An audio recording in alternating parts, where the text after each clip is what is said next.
Baik, Assalamualaikum warahmatullahi wabarakatuh. Waalaikumsalam. Alhamdulillahirabbil alamin wassalatu wassalamu ala asyrofil anbiya'i wal mursalin wa ala alihi wa ashabihi ajmain. Asyhadu an la ilaha illallah wahdahu la syarikalah wa asyhadu anna Muhammadan abduhu wa rasuluh sallallahu alaihi wasallam. Allahumma shalli ala Muhammad wa ala ali Muhammad.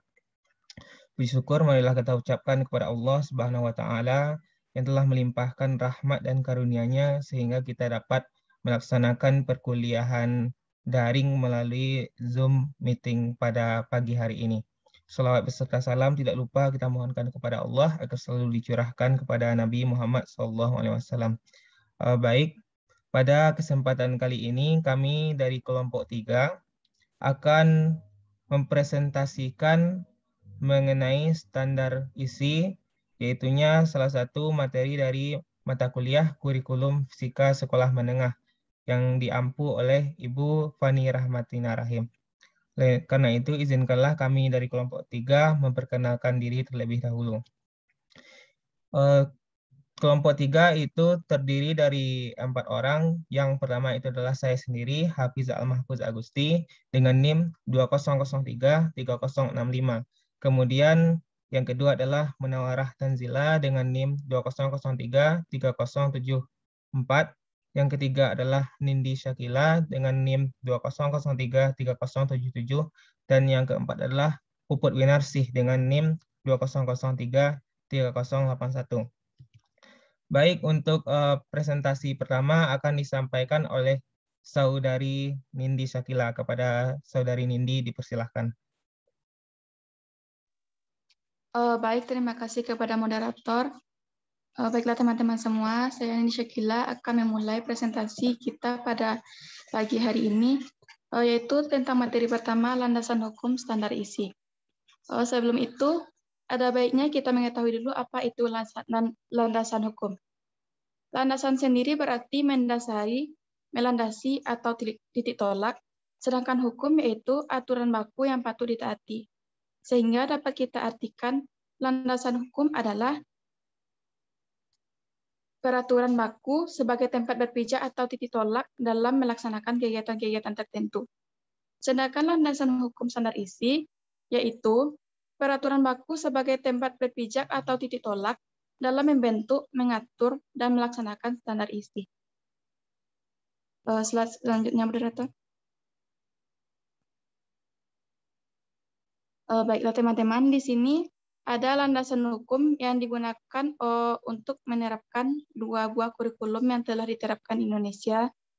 Yang pertama yaitu landasan hukum yang digunakan untuk menerapkan kurikulum KTSP, yaitu Peraturan Mendiknas RI Nomor 22 Tahun 2006 tentang standar isi untuk satuan pendidikan standar dasar dan menengah.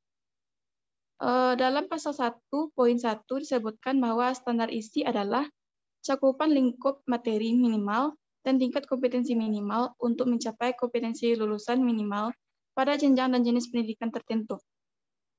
Yang kedua yaitu landasan hukum yang digunakan untuk menerapkan kurikulum 2013 atau K13, yaitu Permendikbud nomor 64 tahun 2013 tentang standar isi, dan landasan hukum ini tidak digunakan lagi atau tidak berlaku lagi dalam sistem pendidikan Indonesia.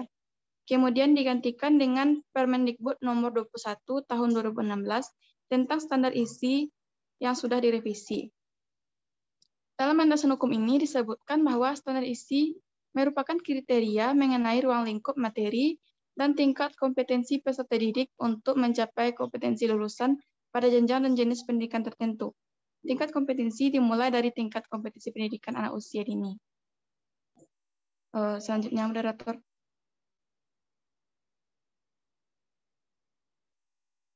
Baiklah teman-teman, selanjutnya ada poin penting terkait standar isi. Yang pertama yaitu organisasi materi. Organisasi materi yang digunakan yaitu sistem tematik integratif.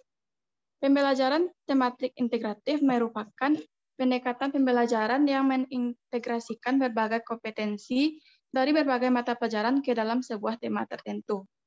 Pembelajaran tematik integratif memiliki satu tema yang aktual, dekat dengan dunia, siswa dan ada dalam kehidupan sehari-hari.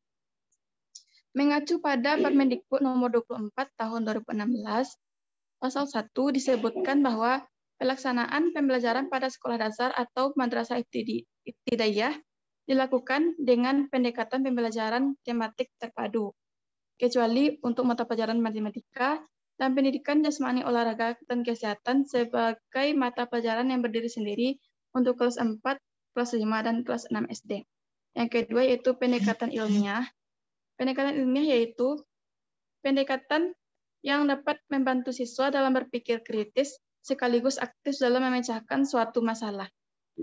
Pendekatan ilmiah dapat memperbaiki proses pembelajaran dan diasumsikan berpengaruh pada hasil belajar dan aktivitas siswa.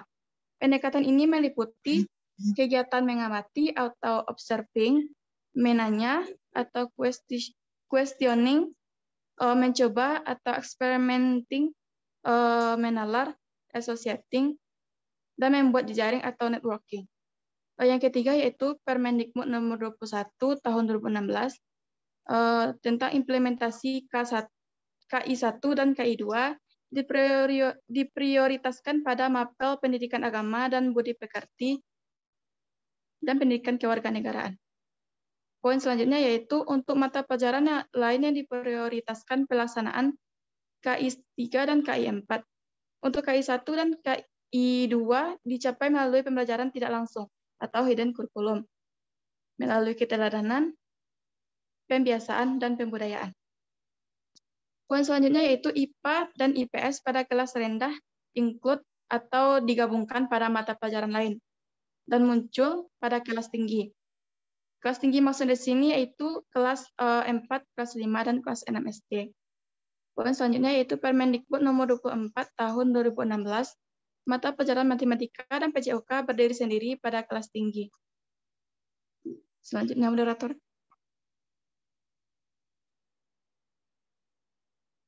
Baik teman-teman, selanjutnya kita akan membahas tentang pengertian standar isi. Standar isi adalah kriteria yang mencakup ruang lingkup materi dan tingkat kompetensi yang digunakan untuk mencapai standar kompetensi lulusan yang telah ditetapkan pada jenjang pendidikan tertentu. Adapun standar kompetensi lulusan yang dirumuskan meliputi sikap, pengetahuan, dan keterampilan. Artinya, setiap materi yang akan diterima oleh peserta didik beserta tingkatan kompetensinya sudah dirumuskan ke dalam standar isi setiap mata pelajaran. Materi dan tingkat kompetensi itulah yang nantinya akan berpengaruh pada sikap, pengetahuan, dan keterampilan para peserta didik. Selanjutnya, moderator.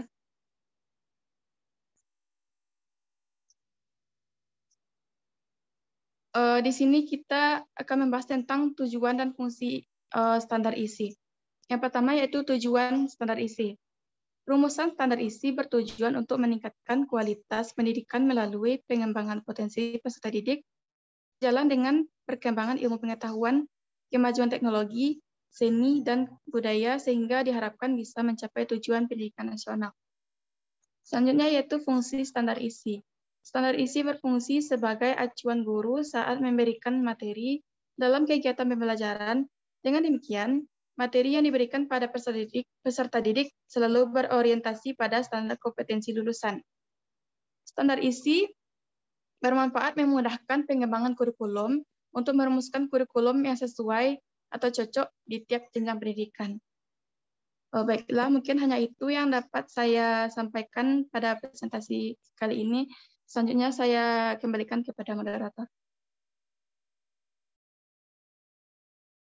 Baik, terima kasih kita ucapkan kepada Saudari Nindi. Materi selanjutnya akan disampaikan oleh Saudari Puput Winarsih. Kepada Saudari Puput, dipersilahkan. Baik, sebelumnya terima kasih kepada moderator mempersilahkan saya untuk menyampaikan materi. Saya di sini, Puput Winarsih, akan menyampaikan materi yang pertama yaitu mengenai penyusun standar isi. Arti kata penyusun sendiri adalah orang yang bertugas menyusun. Arti lainnya dari penyusun adalah alat yang digunakan untuk menyusun. Jadi, penyusun standar isi dapat kita maknai sebagai instrumen yang digunakan atau yang menjadi patokan dalam menyusun standar isi. Penyusun standar isi terdiri dari dua hal. Yang pertama yaitu tingkat kompetensi dan kompetensi inti. Slide selanjutnya.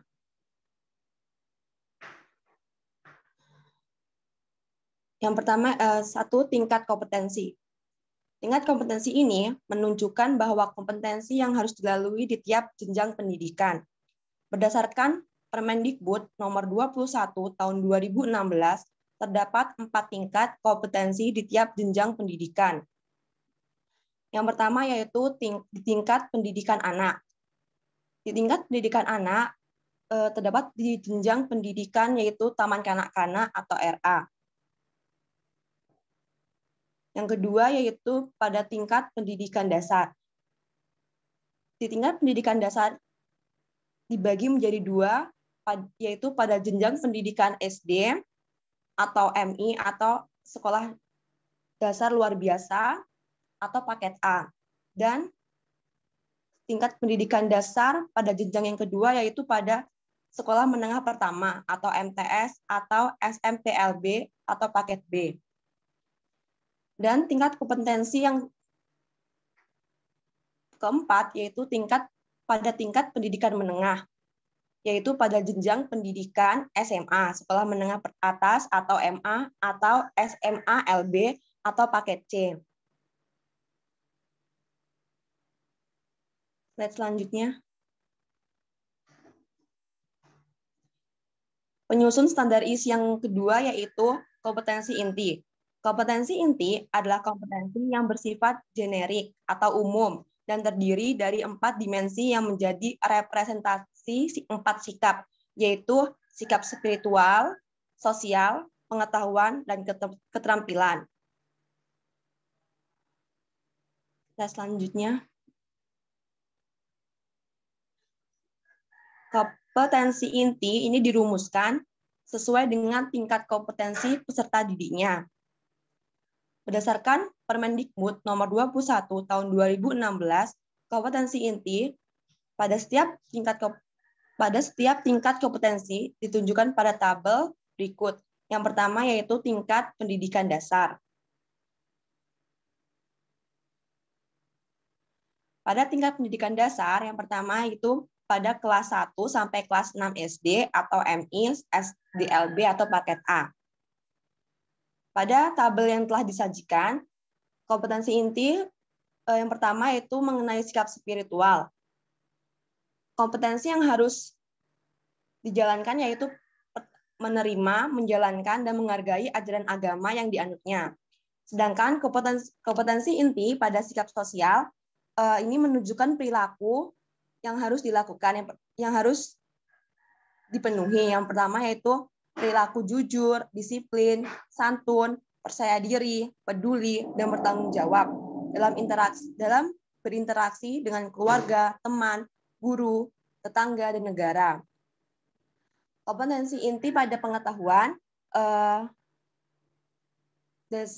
kompetensi yang harus dipenuhi yaitu dapat memahami pengetahuan faktual, konseptual, prosedural, dan metakognitif pada tingkat dasar dengan cara dapat mengamati, menanya, dan mencoba.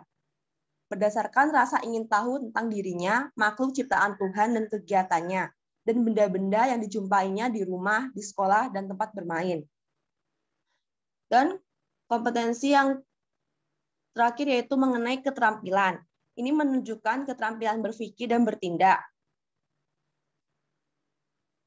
Dalam bahasa yang jelas, sistematis, logis, dan kritis, dalam karya yang estetis, dalam gerakan yang mencerminkan anak sehat, dan tindakan yang mencerminkan perilaku anak sesuai dengan tahap perkembangannya.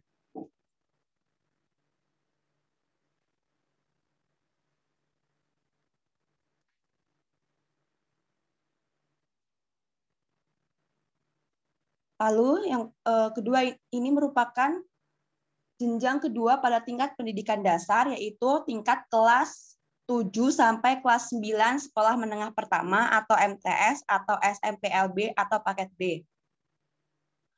Kompetensi inti yang harus dipenuhi sama yaitu sikap spiritual, sikap sosial, pengetahuan, dan keterampilan. Sikap spiritual itu harus dapat menghargai dan menghayati ajaran agama yang dianutnya. Sikap sosial yaitu dapat menghargai dan menghayati perilaku.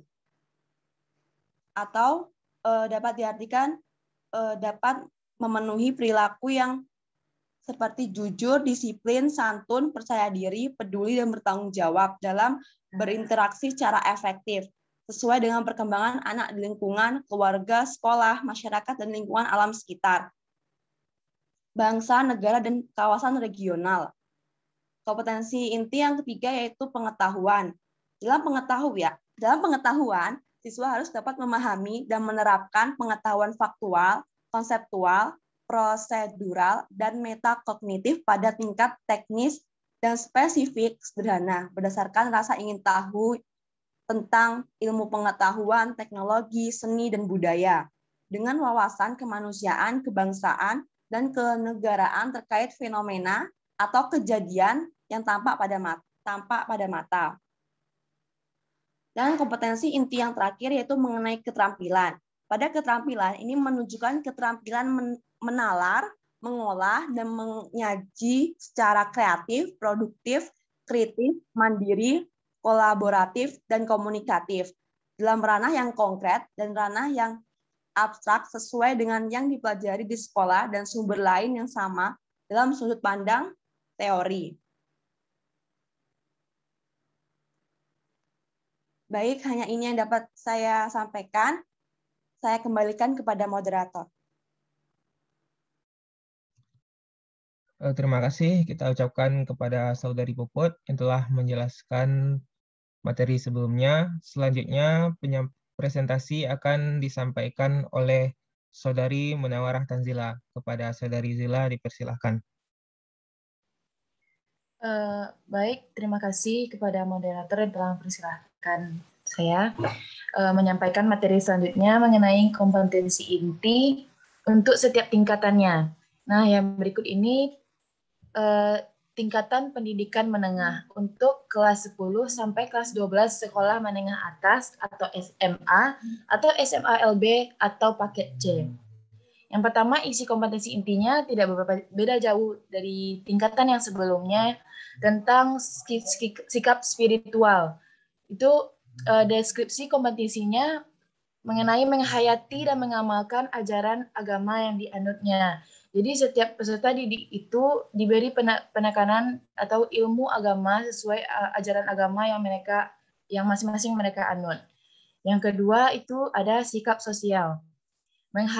Menghayati dan mengamalkan perilaku seperti kejujuran, kedisiplinan, sopan santun, peduli terhadap lingkungannya, seperti gotong royong, kerjasama, toleran, dan damai. Lalu bertanggung jawab, responsif, dan proaktif. Dalam berinteraksi secara elektif, sesuai dengan perkembangan anak di lingkungan, keluarga, sekolah, masyarakat, dan lingkungan alam sekitar, bangsa, negara, kawasan regional, dan kawasan internasional.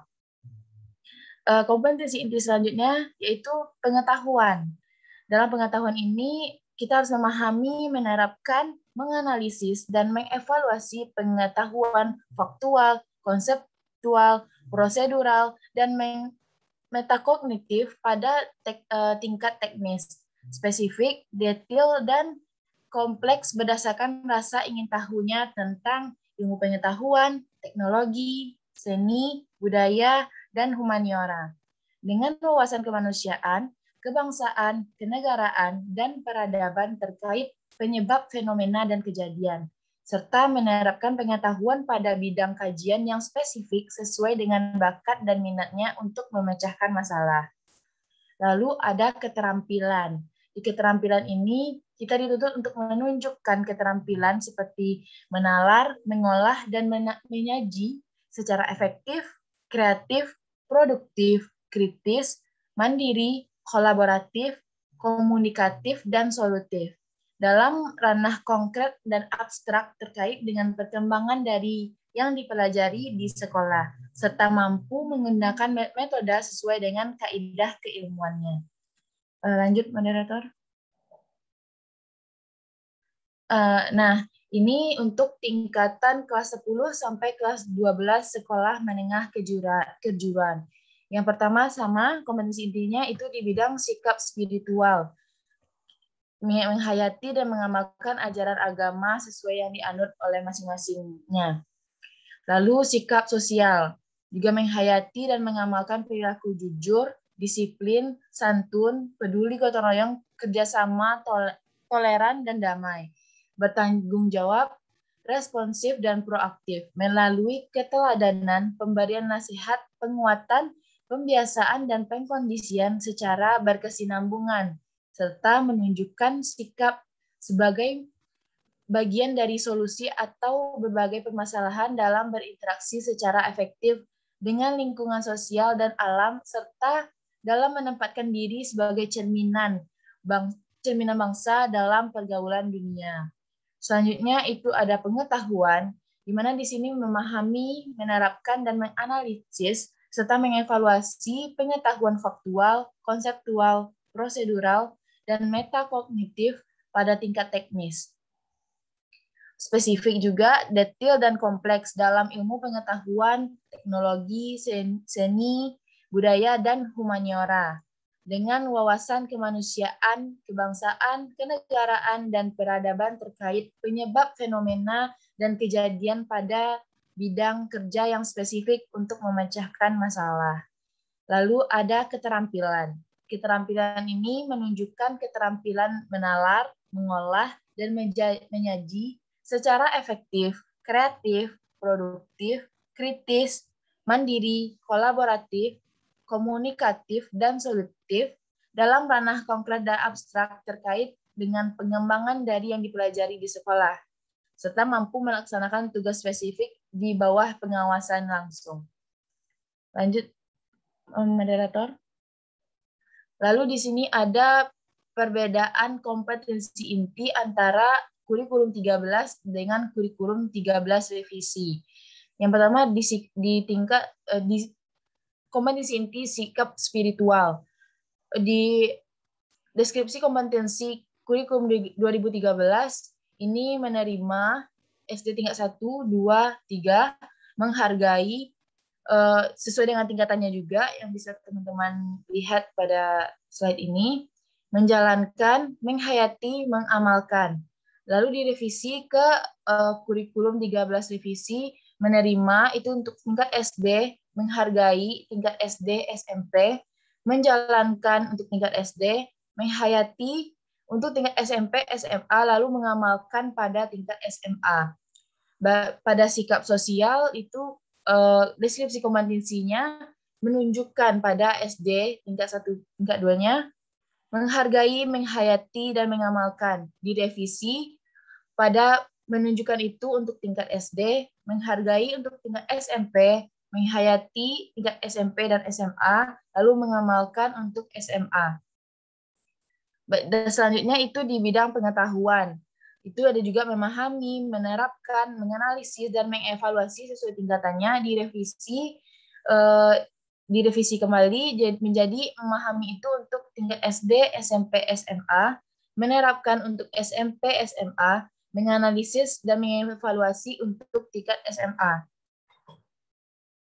Pada bidang keterampilan itu ada menyajikan, mengolah, dan menalar. Sesuai tingkatannya, direvisi menjadi menunjukkan untuk tingkat SD, menalar untuk tingkat SMP, SMA, mengolah untuk tingkat SMP, SMA, lalu menyaji untuk tingkat SMP, SMA juga. Lanjut ke materi berikutnya. Ini mengenai kegiatan yang termasuk standar isi. Yang pertama itu kita melakukan pengembangan kurikulum sesuai ketentuannya SNP, Standar Nasional Pendidikan. Nah, struktur kurikulum ini telah tersusun sesuai dengan sistemnya. Jadi pengembangannya tersebut harus sesuai juga dengan Standar Nasional Pendidikannya. Lalu menyusun kalender pendidikan beserta beban belajar. Dan membuat sistem penilaian di setiap mata pelajaran. Jadi di setiap mata pelajaran itu ada masing-masing nilai sehingga kita bisa menganalisis di mana kemampuan peserta didik yang mungkin di tiap-tiap mata pelajarannya itu berbeda-beda. Lalu mengulas kurikulum sekolah dan mempersiapkan bahan ajar baik secara visual maupun audio. Bahan ajar secara visual ini seperti yang kita rasakan saat sekarang itu seperti rangkaian video melalui YouTube, di mana penjelasan itu disampaikan secara visual. Lalu audio ini mungkin seperti podcast, penyampaian pelajaran melalui podcast itu. Dan mengulas silabus dan RPP. Lalu pembuatan modul dan LKS atau lembar kerja siswa. Selanjutnya, moderator. Nah, ini kompetensi standar isi. Yang pertama, kerangka dasar kurikulum. Kerangka dasar kurikulum terdiri dari 3 aspek, yaitu sebagai berikut ini. Yang pertama ada aspek muatan kurikulum. Di dalam aspek muatan kurikulum ini terdapat ada mata pelajaran, muatan lokal, kegiatan pengembangan diri. Kegiatan pengembangan diri ini tidak termasuk beban belajar karena substansinya dipilih sendiri oleh peserta didik sesuai dengan kebutuhan, minat, dan bakatnya. Selanjutnya itu pengaturan beban belajar, ketuntasan belajar, kenaikan kelas dan kelulusan, pendidikan kecakapan hidup, dan pendidikan berbasis keunggulan lokal. Kerangka dasar kurikulum yang kedua itu prinsip pengembangan kurikulum. Prinsip pengembangan kurikulum terdiri dari 3 hal berikut. Yang pertama membutuhkan keterlibatan pihak-pihak terkait seperti guru, guru serumpun, MGMP, LPMP, Dinas Pendidikan, komunitas sekolah, dan sebagainya. Lalu mengacu pada standar kompetensi lulusan. Memenuhi beberapa ketentuan. Yang ketiga itu prinsip pelaksanaan kurikulum. Dalam pelaksanaannya, kurikulum harus benar-benar mampu memberi layanan pendidikan yang berkualitas bagi peserta didik, menegakkan 5 pilar belajar, menegakkan strategi belajar yang berorientasi pada peserta didik, dan sebagainya. Nah, untuk lebih lengkapnya mengenai kompeten standar isi ini akan dijelaskan oleh rekan saya nanti. Sekian, terima kasih. Assalamualaikum warahmatullahi wabarakatuh. Waalaikumsalam. Terima kasih kepada Saudari Zila yang telah menyampaikan materi sebelumnya.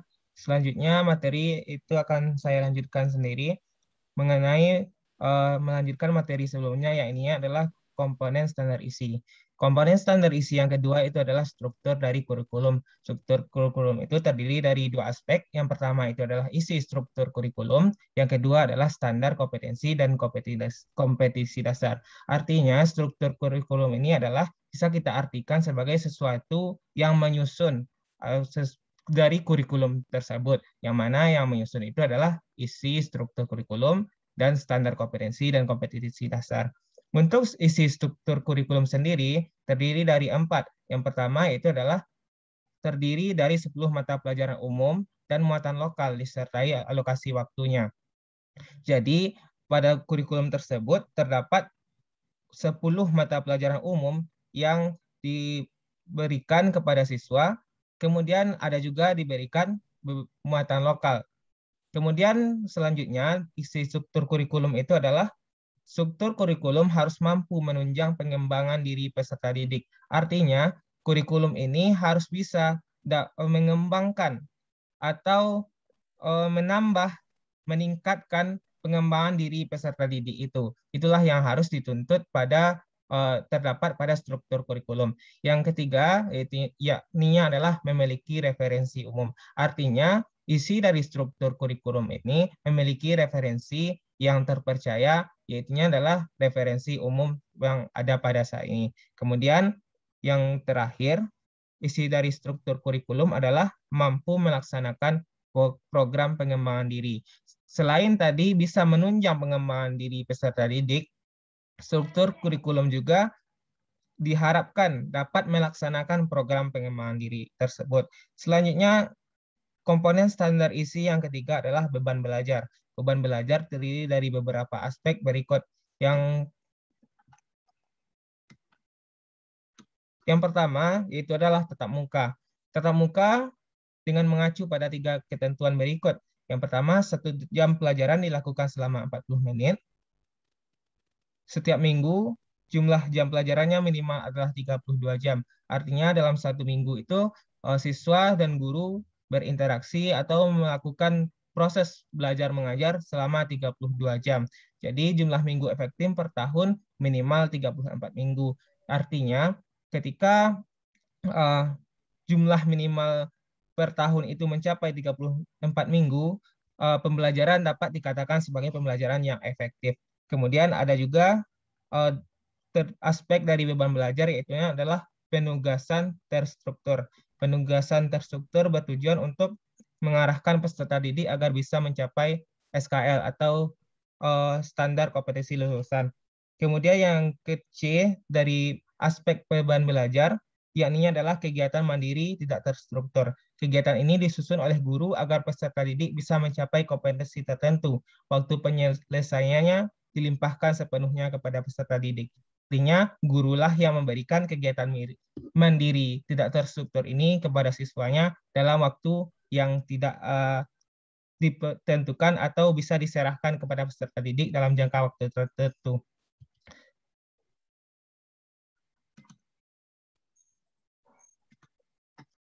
Baik, yang komponen isi keempat adalah kurikulum tingkat satuan pendidikan atau KTSP. KTSP terdiri dari berbagai aspek berikut. Yang A adalah pengembangan KTSP, yang B pengembangan silabus, yang C pengembangan RPP, dan D kriteria ketuntasan minimal atau KKM. Itu bisa teman-teman baca di slide. Kemudian yang terakhir adalah 5 kalender pendidikan. Dalam kalender pendidikan harus membuat beberapa ketentuan berikut. Yang pertama adalah awal tahun pelajaran, yang kedua alokasi waktu untuk minggu efektif mengajar, yang ketiga alokasi waktu untuk pembelajaran efektif, yang keempat hari libur, kelima mengacu pada standar isi yang telah dirumuskan oleh pemerintah. Jadi dalam kalender pendidikan ini harus mengandung 5 poin-poin ini agar proses belajar mengajar itu dapat terlaksana secara efektif dengan mempertimbangkan beberapa poin yang telah disebutkan tadi. Salah satunya juga adalah memperhatikan hari-hari libur yang ada di negara Indonesia. Mungkin itulah yang dapat kami sampaikan terkait standar isi. Salah dan janggalnya kami mohon maaf. Kami akhiri, wabillahi taufiq wal hidayah. Assalamualaikum warahmatullahi wabarakatuh. Waalaikumsalam warahmatullahi wabarakatuh. Oke, Hafiz, setelah ini kita pindah ke Zoom berikutnya. Nah, Hafiz bisa pandu temannya untuk 8 pertanyaan minimal ya. Baik, Oke. Kita